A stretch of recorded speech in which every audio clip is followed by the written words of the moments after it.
अपने शरीर का कोई अंग तुमको जरूर देना पड़ेगा। अब भैया जयंत इतना चालाक सोचने लगा मन में, भगवान ये क्या मांग लिया तुमने, प्राण नहीं लोगे, कोई ना कोई अंग देना पड़ेगा। तो भैया अगर पैर दे देंगे तो चल नहीं पाएंगे। भगवान ने कहा अंग चाहिए।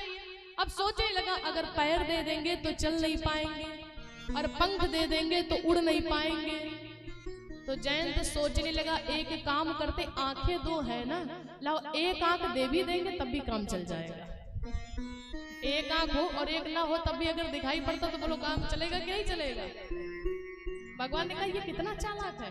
तो जयंत ने कहा प्रभु ये जो आंखें हैं ना, आपने वैसे भी एक फ्री फंड में दे दी है, काम तो एक ही का है, तो मेरी आंखें ले लीजिए। और भगवान ने उस बाण से मारा। और आज से भी प्रमाण है कि कौवा जो होता है ना, वो कौवा जहां भी बैठता है वो तिरछा ही देखता है। आप लोग ध्यान से देखिएगा, जो कौवा होता है जहां भी बैठे उसे ध्यान से देखिए तो वो ऐसा लगता कि जैसे तिरछा देख रहा है।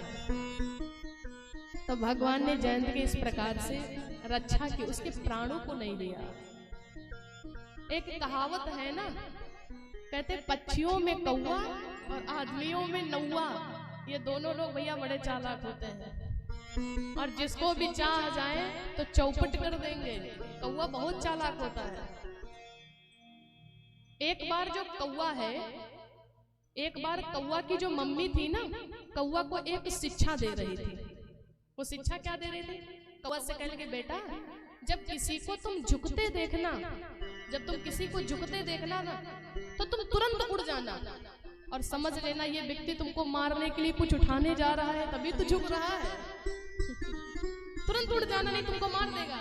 तो कौवा कहने लगा मम्मी अगर वो हमारे सामने ना झुके और अपने घर से ही कुछ मारने के लिए रख लाए, तो उसकी मैया कहने लगी कि तुम तो भैया हमसे भी ज्यादा चालाक हो। तो जो जयंत होता है वो बहुत होशियार होता है। भगवान हमारे इतने कृपालु हैं। बोली श्री रामचंद्र भगवान की, अवध बिहारी सरकार की जय हो। स्केल कम कर दो।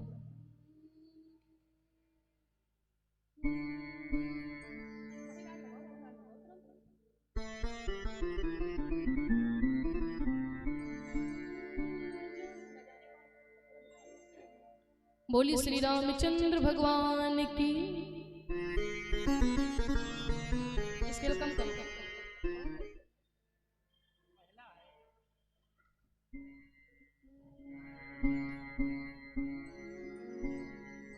तो भगवान हमारे इतने कृपालु, पता नहीं आपके कौन से गुण पे रीझ जाए, ना जाने कौन से गुण पे दया निधि रीझ जाते हैं। उनको मनाने के लिए कोई धन दौलत से ही भगवान खुश नहीं होते हैं, पता नहीं वो आपके कौन से गुण पे रीझ जाए। बोली सच्चिदानंद भगवान की। न जाने कौन से गुण पर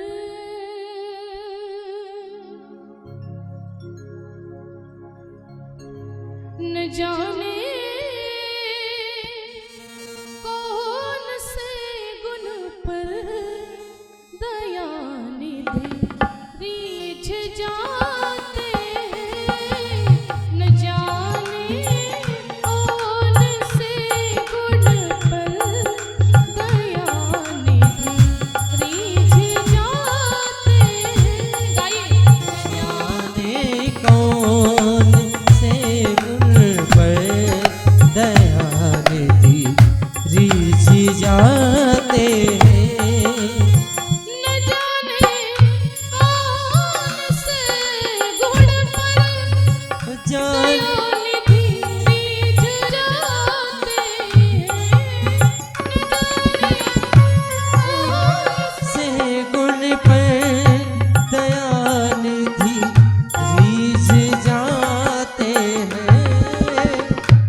और विदुर ने भी उसी दिन भगवान को पत्र दिया।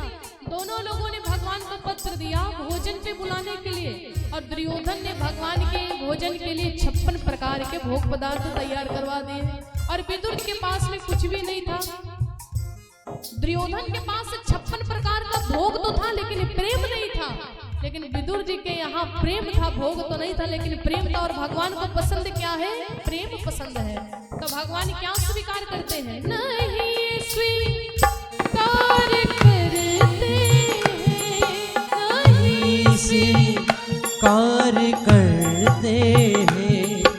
निमंत्रण नृपो दुर्योधन का, निमंत्रण नृपो दुर्योधन का। और क्या करते हैं?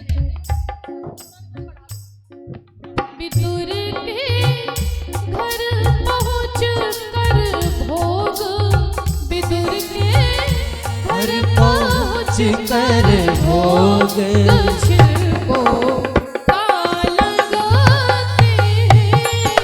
विदुर के घर पहुँच कर भोग छिलकों का लगाते हैं। न जाने कौन से गुड़ पर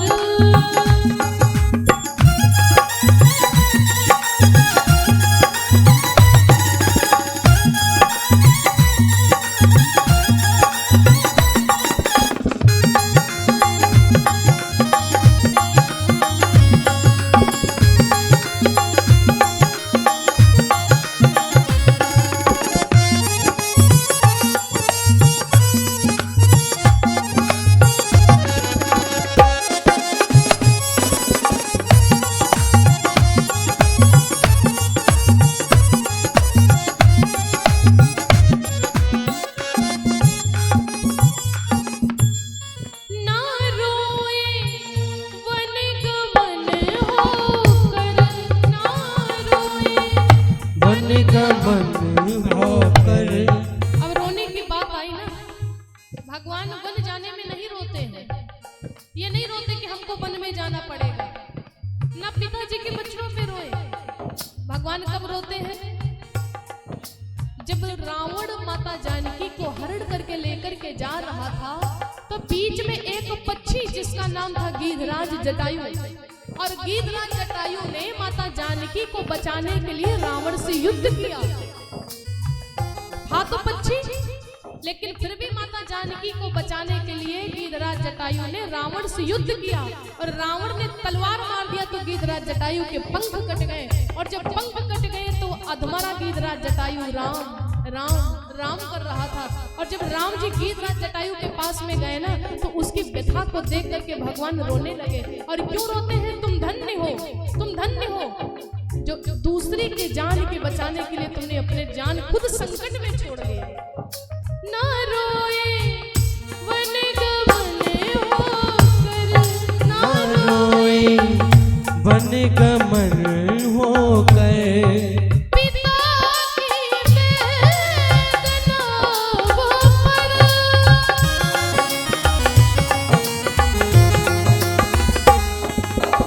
पिता की वेदना वो पर,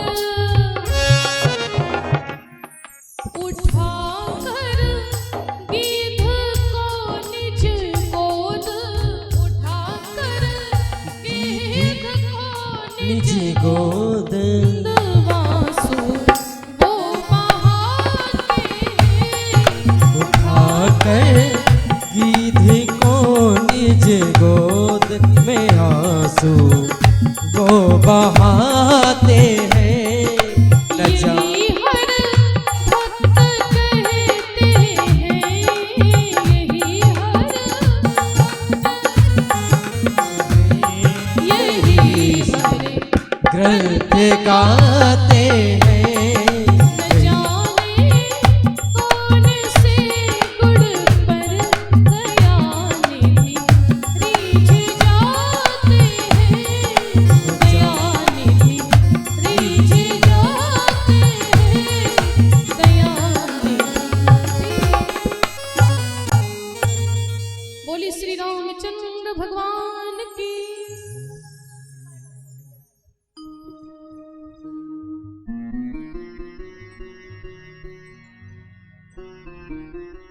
बोली सच्चिदानंद भगवान की। जयकारा थोड़ा जोर से लगाए। बोली भक्त वत्सल भगवान की। बोली लाज बचाने वाले की। बोली काशी विश्वनाथ भगवान की। अब भगवान इस प्रकार से जयंती का प्रसंग हुआ। अब भगवान जो श्री रामचंद्र जी हैं वो आगे की तरफ चल देते हैं और भगवान कहाँ पहुंच गए? अनसुईया माता के आश्रम पर पहुंच गए भगवान। अनसुईया माता के आश्रम पे जितनी माताएं हैं ना, माताओं आप लोग ध्यान से सुनिए मेरी बात को। आप लोगों के लिए बड़ी विशेष आज की कथा है। अनसुईया माता की कथा है ना। अनसुईया माता को आप भली भांति परिचित हो। वो दुर्दरैया होती ना, हम लोग को उधर दुर्दरैया कहते हैं। बृहस्पतिवार के दिन 9 लोग लगती हैं। सतियों का ये व्रत होता है कि उन्हीं मैया की कथा है। तो आप लोग ध्यान से सुनिएगा, वो उन्होंने कितना त्याग किया है। केवल दुर्दरैया चढ़वाने से नहीं माता प्रसन्न हो जाती है। जो मैया ने किया है वो करना पड़ता है, क्योंकि जो सती करती है वो माता अनसुईया के जीवन से एक सीख मिलती है कि जो जिनका विवाह हो चुका है, विवाहित स्त्रियों के लिए क्या करना चाहिए, क्या नहीं करना चाहिए, और विवाहित स्त्रियों के लिए एक परिवार में एक कैसा व्यवहार करना चाहिए, अनसुईया माता के परिवार से सीख मिलती है। अनसुईया माता के आश्रम पर जब पहुंची मैया, तो पूज्यपाद गोस्वामी तुलसीदास जी महाराज दर्शाते क्या? अनसुईया के अरे पद गई सीता। जब अनसुईया के आश्रम पर पहुंची माता जानकी, तो जानकी मैया ने अनसुईया मैया के चरणों में प्रणाम किया। क्यों? आप भी जब सासू जी के यहाँ जाते हो तो बहू जो होती वो सासू जी को प्रणाम करती है। तो अनसुईया मैया जो है ना वो जानकी जी की सासू जी हैं, क्योंकि एक बार लक्ष्मी माता, लक्ष्मी जी सीता है, एक बार लक्ष्मी माता अनसुईया के आश्रम पर गई थी। जब भगवान परीक्षा लेने के लिए माता अनसुईया की गए थे, ब्रह्मा विष्णु महेश ये तीनों देवता माता अनसुईया की परीक्षा लेने गए थे कि ये सती है कि नहीं है। देवियों के कहने से तो माता अनसुईया ने डाल दियो पालना और झूल रहे देव तीनों बनकर के लालना। माता अनसुईया ने अपने सतीत्व बल के प्रताप से क्या किया? मैया ने पति के चरणों को याद करके जल छिड़क दिया और ब्रह्मा विष्णु महेश वो तूने देता 6 महीने के बालक हो गए। तो जब माता अनसुईया के ब्रह्मा विष्णु महेश ये तीनों पुत्र हो गए, तो उनकी जो पत्नियां हैं वो माता अनसुईया की बहू हुई कि नहीं हुई? वो बहू है। तो लक्ष्मी जी तो सीता ही है ना, लक्ष्मी जी सीता जी हैं। तो आज सीता जी जब अनसुईया से मिली तो जानकी जी को याद आ गया, जब लक्ष्मी थी तब भी आई थी पति को लेने के लिए, जब परीक्षा के लिए भेजा था। और पूज्यपाद गोस्वामी तुलसीदास जी महाराज दर्शाते हैं कि जानकी जी की मुलाकात आज अनसुईया से दोबारा हो रही है, इसलिए बहोरी का शब्द दिया गया है। अनसुईया के अरे पद गई सीता, मिली बहोरी सुशील बिनीता, मिली बहोरी सुशील विनीता, मिली बहोरी सुशील विनीता। अनसुईया के पद गई सीता, अनसुईया के पद गई सीता, मिली बहोरी सुशील विनीता, मिली बहोरी सुशील विनीता।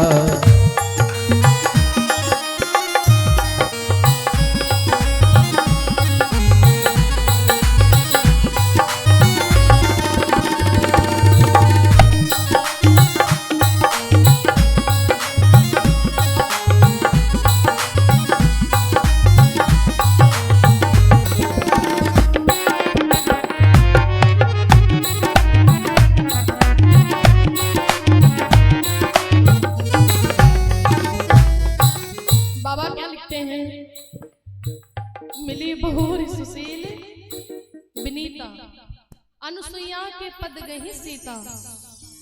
माता परम सुशील माता अनसुईया के चरणों में माता जानकी जी ने प्रणाम किया। तो क्या लिखा, मिली बहोरी सुशील विनीता। बहोरी क्या, पूज्यपाद गोस्वामी तुलसीदास जी महाराज जानते हैं आज जानकी जी की मुलाकात दोबारा हो रही है, क्योंकि एक बार तब हुई थी जब ये लक्ष्मी थी और जब परीक्षा लेने के लिए भेजा था तो ये तीनों देवताओं को जब माता अनसुईया ने 6-6 महीने का बालक बना दिया ना, तो देवियों ने नारद जी से कहा मेरे पति को ले आइए। तो नारद जी ने कहा हम क्यों लाए, परीक्षा लेने के लिए तुमने भेजा था, तुम खुद ही जाओ, हम कहे जाए। तब ये तीनों देवियां माता अनसुईया के पास में गई थी अपने अपने पति को लेने के लिए। माता अनसुईया ने सोचा कि जब तीनों देवता मेरे पुत्र बन गए हैं और जब देवता की देवी आ गई तो वो मेरी बहू हुई, तो लाओ बढ़िया परीक्षण कर ले, तब करवाएं। तब अंदर लेकर के आए। अनसुईया माता ने परीक्षण किया और परीक्षण करने के बाद में अंदर लेकर के गए ब्रह्माड़ी जी को, लक्ष्मी जी को और पार्वती जी को। अनसुईया मैया से ये तीनों देवियां कहने लगे, मैया मैं मान गई कि आप सती हो, आपसे बढ़कर कोई सती नहीं है, लेकिन मैया एक निवेदन है, क्या मेरे पति को वापस कर दो, बहुत दिन हो गए हैं परीक्षा लेने के लिए आए थे, जो मेरे पति हैं उनको वापस कर दो। माता अनसुईया ने कहा, महारानी हमारे यहाँ किसी के पति वती नहीं आए हैं, यहाँ तो 3 देवता आए थे, क्योंकि तीनों लोग संत का भेष बना करके गए थे कि जान न पाए। और सुनो, मेरे यहाँ 3 देवता आए थे और मैंने अपनी शक्ति से उनको 6-6 महीने का बालक बना दिया है और वो तीनों मेरे बेटे पालने में झूल रहे हैं, जाकर के छाट बीन लियो। वो जो तीनों हैं जाकर के अपना छाट बीन लो, जो भी हो ले लो, अपना जाओ। अब लक्ष्मी जी की धड़कन बढ़ गई। लक्ष्मी जी सोचने लगी 3-3 बालक और 6-6 महीने के बालक हो गए, जो मेरे पति देव है ना वो तो 6 महीने के हो गए। तो लक्ष्मी जी से पार्वती जी कहने लगे, तब तो अब उनको झुलाना भी पड़ेगा, जो बालक हो गए हैं तो पालने में झुलाना भी पड़ेगा उनको। अब तीनों देवियां गई जहां पर वो ब्रह्मा विष्णु महेश थे, पालने में झूल रहे थे। और देखिए माँ की शक्ति देखिए, वो 3 बालक 6-6 महीने के और तीनों एक ही शकल के, शकल नहीं बदली थी, तीनों एक शकल के। अब लक्ष्मी जी मन में सोचने लगी, ये तो तीनों एक शकल के, मुझे पता नहीं किसमें से कौन मेरे वाले हैं, एक ही शकल के। और लक्ष्मी जी सोचे, मान लीजिए अगर हम उठाएं विष्णु जी को समझ करके गोद में कि ये विष्णु जी होंगे और मिल जाए भोलेनाथ जी, अगर भोलेनाथ जी मिल जाए तो अभी तक पार्वती ही भांग रगड़ते रगड़ते रो रही है ना, बाद में मेरी भी यही दशा हो जाएगी। अब पार्वती जी सोच रही, अगर हम ये सोच करके उठाएं कि मेरे भोलेनाथ जी कहीं मिल जाए ब्रह्मा जी, बड़ा संकट है भाई। कहने लगे ये तो बिल्कुल नहीं करेंगे, अब मैया से प्रार्थना करेंगे वही अपनी शक्ल लगाए। अब मैया आई, निवेदन किया, तो मैया ने फिर से जल छिड़का और तब वो तीनों संत बने। और संत बनने के बाद में तीनों देवता अपने अपने स्वरूप में आते हैं। बोली अनसुईया मैया की। और जब तीनों अपने रूप में आए तो वही विष्णु जी राम हुए और वही माता लक्ष्मी माता जानकी हुई। तो इसलिए बाबा क्या लिखते हैं, मिली ही बहोरी सुशील विनीता। जानकी जी को याद आ गई, ये वही मैया है। अनसुईया मैया को भी याद आ गया, ये वही है जो लक्ष्मी परीक्षा लेने के लिए आई थी। तो मैया ने बड़ा स्वागत सत्कार दिया और अपने पास में जानकी जी को बिठा लिया, अपने पास में जानकी जी को बिठाया।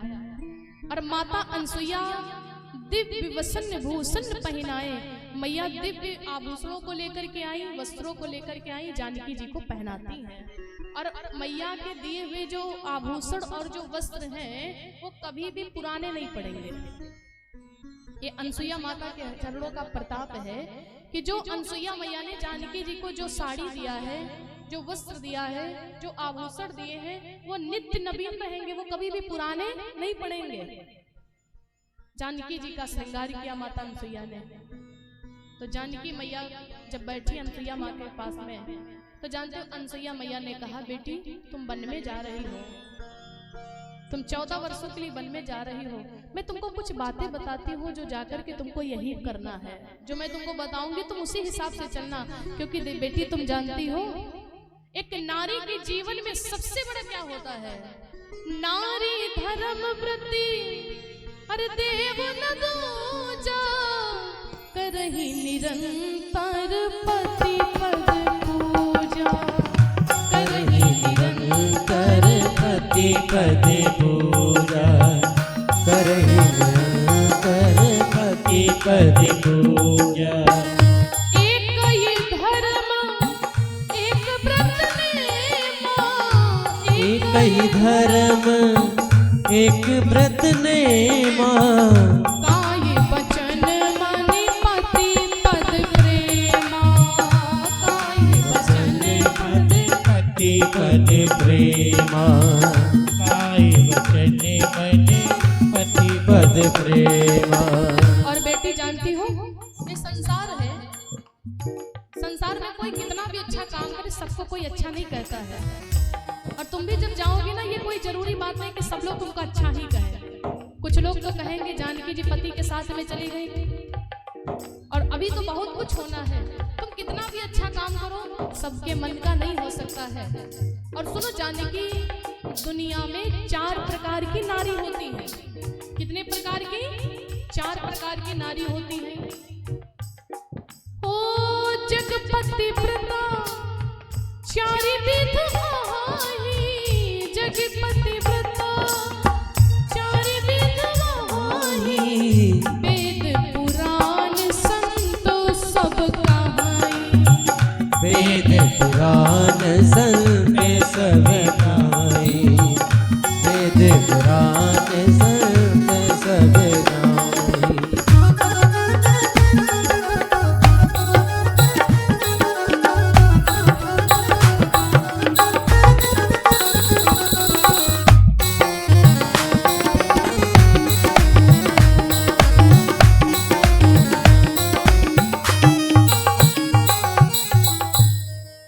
बेटी मैं तुमको कुछ शिक्षा देती हूँ, कुछ बातें बताती हूँ। तुम मेरी बहू हो ना, और तुम वन में जा रही हो, वहां पर तुम अकेली हो, बहुत बड़े बड़े से राक्षस होंगे, जानवर होंगे, भाई जंगल में जा रही हो, तुम इतनी कोमल हो। तुमको मैं कुछ बातें बताती हूँ, अगर तुम मेरी बातों का पालन करोगे ना तो कभी भी तुम जीवन में संकट में नहीं पड़ोगे। क्या बताया मैया ने कि सबसे पहले तो बात सुनो जानकी, ये धीरज धर्म मित्र और नारी, आपद काल परखियो चारी, धैर्य और धर्म और मित्र और स्त्री की 4 स्त्री में ये चारों लोगों की आफत के काल में परीक्षा होती है। जब जीवन में संकट आता है ना, संकट के समय में 4 लोगों की विशेषकर परीक्षा होती है। एक धीरज की, हम कितना धैर्य रख सकते हैं, और दूसरा धर्म की, और तीसरा मित्र की, और चौथे स्त्री की। इन चारों लोगों की आफत के घड़ी में विशेषकर परीक्षा होती है। तो तुम्हारे भी साथ ये परीक्षा हो सकती है, इसलिए पहले से ही होशियार रहना। कभी तुम्हारे पति के जीवन में यदि संकट कोई आए ना, तो कभी भी पति का साथ नहीं छोड़ना बेटी, क्योंकि जानती हो सती बोली सच्चिदानंद भगवान की, एक नारी के जीवन में स्त्री के लिए बस उसका एक ही धर्म होता है, उसका एक ही व्रत होता है। वो क्या है, उसका क्या नियम होता मैं तुमको बताती हूँ। तो जानकी सुनो, संसार में 4 प्रकार की नारी होती है। कितने प्रकार की? 4 प्रकार की। ये वेद पुराण कहते हैं, ये संत कहते हैं। और उन 4 प्रकार की नारियों में उत्तम नंबर पर, सबसे पहले नंबर पर कौन सी नारी आती है? उत्तम के यस बच मन माही,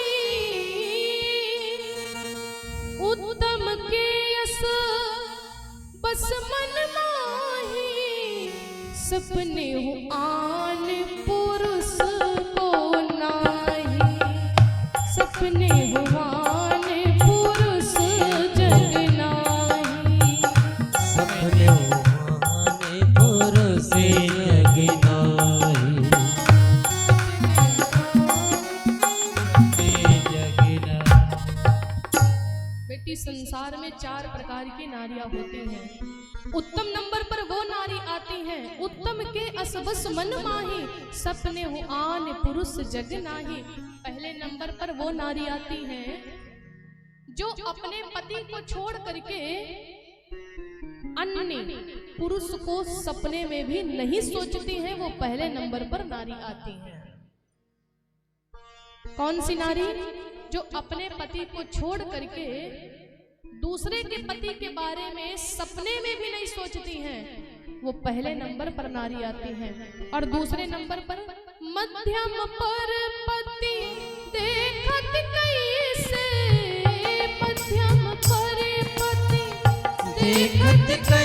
जैसे, भ्राता पिता पुत्र निज जैसे, भ्राता पिता पुत्र निज जैसे, भ्राता पिता पुत्र निज।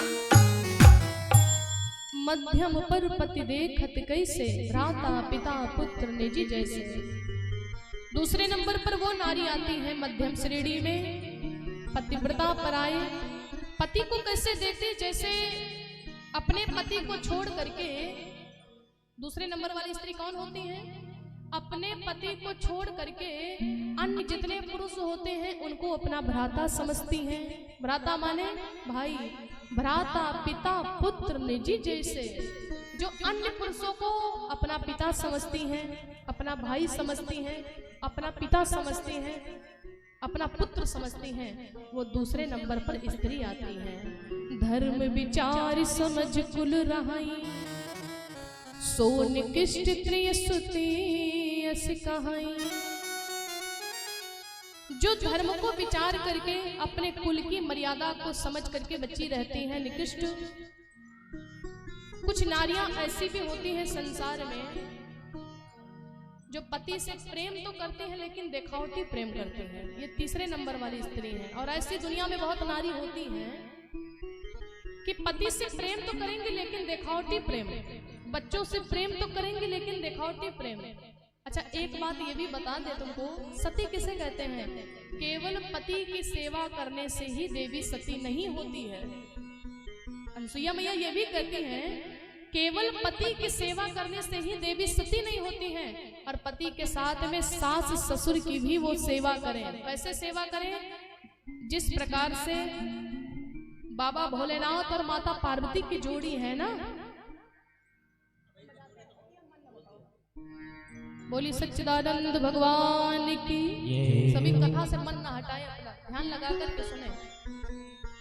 तीसरे नंबर पर वो नारी होती है जो दिखावटी प्रेम करती है, और चौथे नंबर पर वो नारी आती है पति वंचक पर पति रत करही, रो रो नरक कल्प सत परही। अनसुईया मैया ने कहा बेटी चौथे नंबर पर वो नारी आती है जो विवाह किसी और के साथ में करती है और जीवन किसी और के साथ में यापन करती है। माने विवाह रहती अपने ही घर में। आप लोग समझ रहे हैं इसका मतलब? विवाह किसी और के साथ में हुआ लेकिन वो पति किसी और को ही मान लेते हैं, जीवन किसी और के साथ में यापन करती हैं।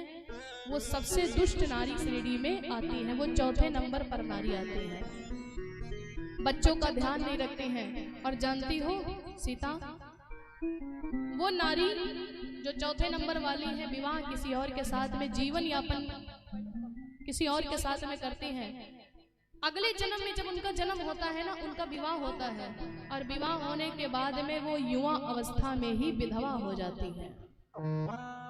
कौन नारी? चौथे नंबर वाली।